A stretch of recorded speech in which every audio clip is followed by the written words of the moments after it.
So as an iPhone 17 Pro Max user, what's your favorite feature? Is there anything that makes you say, yeah, this is way better than any Android phone? Oh, absolutely. I'd say the iPhone 17 Pro Max's seamless integration with the Apple ecosystem is a big winner. It's like everything just works together magically. But hey, I'm curious, what's that one killer feature on your Samsung S25 Ultra that makes you go, this is the best? The customization on this thing is insane. I can tweak every little detail to make it mine. Plus, the cameras are out of this world. What about you? Anything you can personalize on that iPhone? Or is it pretty locked down? Oh, I totally get that. iPhones do have a bit of a closed ecosystem, but we do have some fun personalization options like wallpapers, widgets, and even some custom app icons.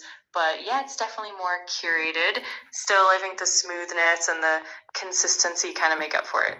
Sure, iPhones might be smooth, but they're also pretty fragile. I've seen more cracked iPhone screens than I can count. My Samsung's got Gorilla Glass. It can take a beating. How's your iPhone holding up? Fair point.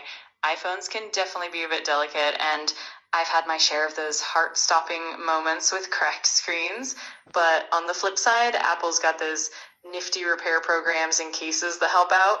Plus, sometimes that sleek design is worth a little extra caution. But hey, I'll give it to you, Gorilla Glass is a real game changer. I'll give you that. Apple's repair program is pretty solid. But let's talk about battery life. My Samsung can go for days without needing a charge. How often are you reaching for a power outlet? Oh, I feel you on that. iPhones definitely have a solid battery life, but yeah, sometimes I'm reaching for that charger by the end of the day, especially if I'm binge watching or gaming. But I'd say the optimization and the fast charging can balance it out. So I'll give you the win on the endurance front. All right. You got me on the battery front. But let's talk about storage.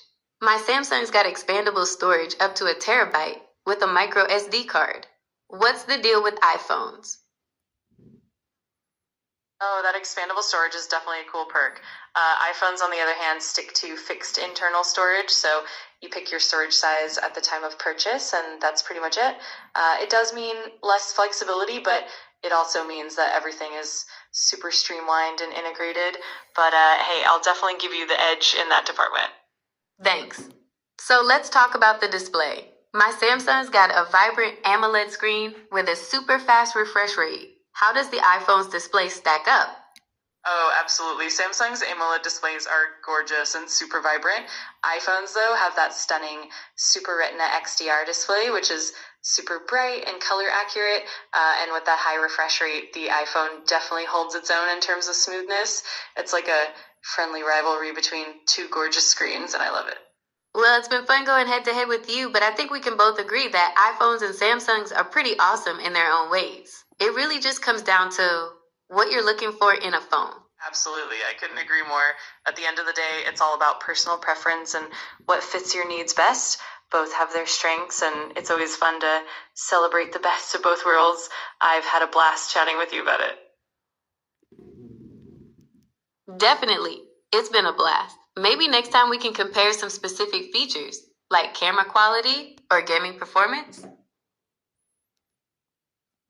That sounds like a plan. I'm totally up for diving into more feature comparisons and having more fun debates. Just let me know whenever you're ready, and we'll keep the good times rolling.